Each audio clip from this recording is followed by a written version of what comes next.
अस्सलाम वालेकुम। अक्सर मस्जिदों में ये बात सुनने को मिलती है, बल्कि शायद हमने खुद भी की हो, कि इमाम साहब ने आज नमाज कुछ ज़्यादा ही लंबी पढ़ा दी, या फिर अरे आज तो बहुत ही जल्दी ख़त्म कर दी। तो ये जो एक बैलेंस है, इबादत में एक एतदाल, ये कैसे आए? आज हम इसी सवाल का जवाब एक बड़े ही दिलचस्प तारीख़ी वाक़े की रोशनी में जानने की कोशिश करेंगे।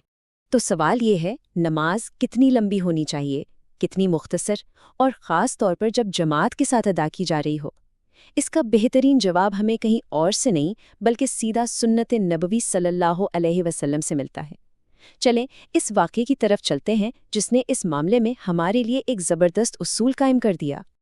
अच्छा, तो इस पूरी कहानी के जो मरकज़ी किरदार हैं, वो है नबी करीम सल्लल्लाहु अलैहि वसल्लम के एक बहुत ही जलीलुल कद्र सहाबी सैयदना मुआज़ बिन जबल रज़ियल्लाहु अन्हु। वो अपने इल्म और समझबूझ की वजह से बहुत मशहूर थे। तो हुआ ये कि सैयदना मुआज़ रज़ियल्लाहु अन्हु का मामूल था कि वो पहले इशा की नमाज खुद नबी करीम सल्लल्लाहु अलैहि वसल्लम के पीछे पढ़ते और फिर वहाँ से कुबा जाकर अपनी कौम, अपने कबीले की इमामत करवाते। अब एक रात क्या हुआ कि उन्होंने इमामत शुरू की और पहली ही रकत में कुरान की सबसे लंबी सूरतुल बकरा शुरू कर दी। अब सोचें ज़रा, जमात में एक साहब थे जो सारा दिन मेहनत मजदूरी करके थके हारे आए थे। उनके लिए इतनी लंबी नमाज में खड़े रहना मुश्किल हो गया, बल्कि बर्दाश्त से बाहर हो गया। तो उन्होंने क्या किया? उन्होंने जमात से नियत तोड़ी, अलग होकर जल्दी से अपनी नमाज पढ़ी और चले गए।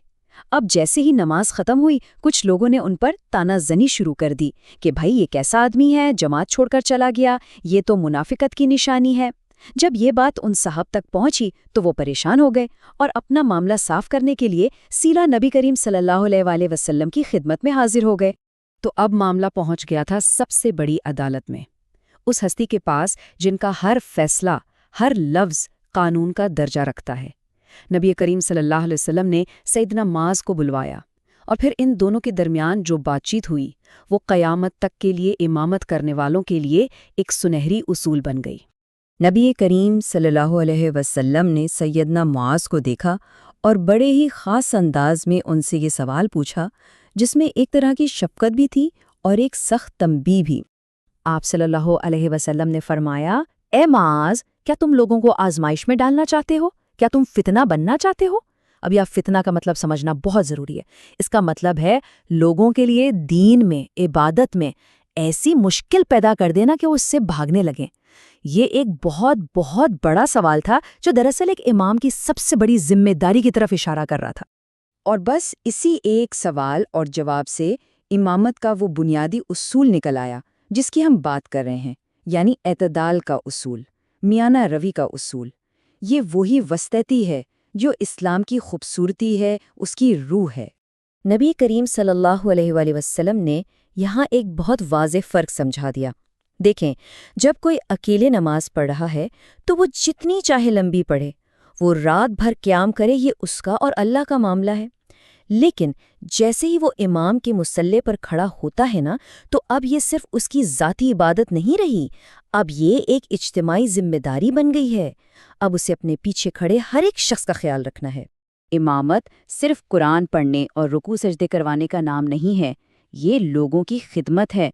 एक इमाम को हमेशा ये याद रखना चाहिए कि उसके पीछे कौन कौन खड़ा है। कोई बुजुर्ग है जिसके घुटनों में दर्द है, कोई बीमार है, कोई ऐसा है जिसके साथ छोटे बच्चे हैं जो तंग कर रहे होंगे, किसी को कोई ज़रूरी काम हो सकता है, कोई मुसाफिर हो सकता है। तो इमामत असल में एक गहरी हमदर्दी और एहसास का नाम है। लेकिन ठहरिए, क्या इस वाक़ये का मतलब ये है कि बस नमाज को फटाफट ख़त्म कर दिया जाए? नहीं, बिल्कुल नहीं। एतदाल का उसूल एक दो-धारी तलवार की तरह है। सुन्नत की पैरवी का मतलब है कि दोनों इंतहाओं से बचना है। दूसरी तरफ जो इंतहा है वो ये कि कुछ लोग इसी वाक़ये को बहाना बनाकर नमाज में इतनी तेज़ी दिखाते हैं, इतनी जल्दी करते हैं कि नमाज का जो असल मकसद है, यानी सुकून और इत्मीनान, वही ख़त्म हो जाता है। और सच पूछें तो ये भी एक फितना ही है। क्यों? क्योंकि जब इमाम इतनी तेज़ी से रुकू सजदे करता है तो जमात में मौजूद कमज़ोर और बूढ़े लोग अपने अरकान ठीक से अदा ही नहीं कर पाते। तो ये भी तो उनके लिए एक मुशक्क़त बन गई ना। تو سوال پھر وہی ہے کہ بھئی درمیانی راستہ کیا ہے؟ آج کل کے حساب سے اگر ہم دیکھیں تو مثال کے طور پر عشاء کی نماز اگر وہ 15 سے 20 منٹ میں مکمل ہو رہی ہے تو اسے کوئی بھی لمبی نماز نہیں کہہ سکتا۔ یہ ایک بہت ہی مناسب، بہت ہی معقول دورانیہ ہے جو بالکل سنت کے مطابق ہے۔ اور اگر ہم خود نبی کریم صلی اللہ علیہ وسلم کی سنت کو دیکھیں نا، تو وہاں بھی ہمیں ایک بڑا خوبصورت توازن نظر آتا ہے۔ ہر نماز کا اپنا ایک وقت اور مزاج تھا۔ جیسے فجر کی نماز وہ اکثر طویل ہوتی تھی۔ آپ صلی اللہ علیہ وسلم 60 سے 100 آیات تک تلاوت فرما لیتے تھے، جبکہ ظہر اور عشاء کی نمازیں وہ معتدل ہوتی تھیں، یعنی تقریباً 15 سے 20 منٹ کی۔ تو اس سے پتہ چلتا ہے کہ ہر نماز کو ایک ہی لاٹھی سے نہیں ہانکنا۔ تو خلاصہ کیا نکلا؟ اصل فتنہ کیا ہے؟ وہ ہے عبادت کو لوگوں کے لیے مشکل بنا دینا، اور یہ مشکل دونوں طرح سے پیدا ہوتی ہے۔ اگر نماز کو نبی کریم صلی اللہ علیہ وسلم کی سب سے لمبی نمازوں سے بھی زیادہ طویل کر دیا جائے تب بھی یہ فتنہ ہے، اور اگر نماز کو اتنی تیزی سے پڑھا جائے کہ آپ صلی اللہ علیہ وسلم کی سب سے مختصر نماز سے بھی جلدی ختم ہو جائے اور اس کا سکونی غارت ہو جائے تو یہ بھی فتنہ ہے۔ تو سب سے بہترین اور محفوظ راستہ کیا ہے؟ وہ ہے سنت کے حدود کے اندر رہنا، نہ اس سے آگے نہ اس سے پیچھے۔ آخر میں یہ سوال صرف اماموں کے لیے نہیں بلکہ ہم سب کے لیے ہے، چاہے ہم امام ہوں یا مقتدی۔ ہمیں خود سے پوچھنا چاہیے کہ کیا ہماری نمازیں اس نبوی توازن پر قائم ہیں؟ کہیں ایسا تو نہیں کہ ہماری نمازیں اتنی لمبی ہو جاتی ہیں کہ لوگوں کے لیے بوجھ بن جائیں، یا پھر اتنی مختصر اور تیز کہ ان میں سے روح ہی نکل جائے؟